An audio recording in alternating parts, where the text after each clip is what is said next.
Happy birthday to the Marine Corps, which does turn 250 today. And in honor of all of our Marines and service members, we thank you for your service, for your heroism, for our great country, as we also remember those who've gone before us and those who still are in battle today. Veterans Day is tomorrow, and Mark Geist is a retired Marine and founder of the Shadow Warriors Project, which helps military contractors and their families. Mark does join us this morning with more on his story and why it's so important to restore a warrior-first military culture with America's armed forces. Good morning to you, sir. Thank you so much for joining us and for your service to our country.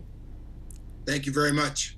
You were in Benghazi and said that was more than just foreign policy gone wrong. You witnessed firsthand what happens when you have combat leadership who is more worried about optics, more worried about politics than courage to fight and win. Tell us what you experienced firsthand there. You know, it's the problem that I think part of it is with technology. Too much information gets passed up to the politicians that are sitting in 1,000 miles away, or the leaders that are sitting 1,000 miles away, and they fail to listen to the people who have the best information and the most up-to-date information on the ground, and that's the war fighter. And we have to depend on them. We spend millions of dollars to train them, to feed them, to house them, to make them the best fighting force in the world. And then a lot of times leadership fails to listen to them when it matters the most. Why do you think your calls for help were ignored in Benghazi? You know, I think there's a lot of things that it could been related to, whether it's just the the delay in time on what they see as happening and what's really happening at the time on the ground. Obviously, there's trying to control the scene from a politician standpoint instead of from a warfighter standpoint, with us on the ground understanding what is happening and them not doing that from 1,000 miles or 10,000 miles away, whatever that may be. I know you sustained severe injuries in the fight there. Can you tell us about those injuries and also what life has been like since then? I know it's been a long road to recovery. There was 6 mortars that landed near me. 3 of them landed as close as 17 feet. They were 81 millimeter mortars. They have a kill radius of approximately 131 feet. The ones that landed on us were French 81 millimeter mortars. The blast went through me, killed Ty and Glenn on the other side of me. I had about 26 holes in me from shrapnel, and I still carry a lot of that with me on a day-to-day basis. Yeah, that's unreal. What a miracle that you survived that.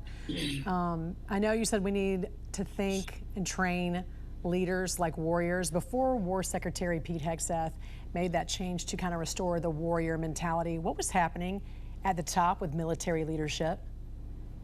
You know, the top military leadership was more worried about getting promoted and being political than they were about being true war fighters. There's very few generals that are true war fighters that get into the middle of things and understand what that ethos, that persona means.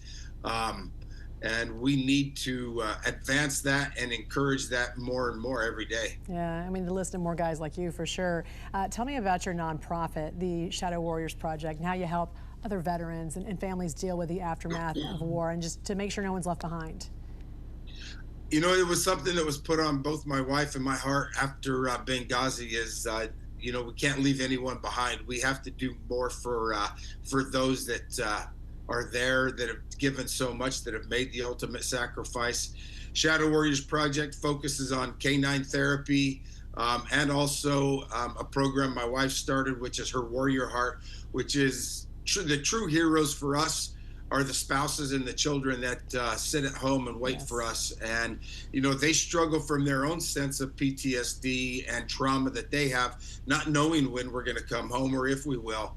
And so it was really something that was put on my wife's heart, Crystal's, and it's probably the biggest part of our program that is being pushed right now, because suicide of veterans and first responder spouses is on the rise. Well, Mark, I certainly appreciate you joining us this morning. God bless you and your wife, Crystal. It was an honor to talk to you this morning. And again, thank you so much for your service to our country, and best of luck to you both. Thank you very much, and happy birthday to all my brother Marines out there. God bless and Semper Fi. Yeah, and God bless you.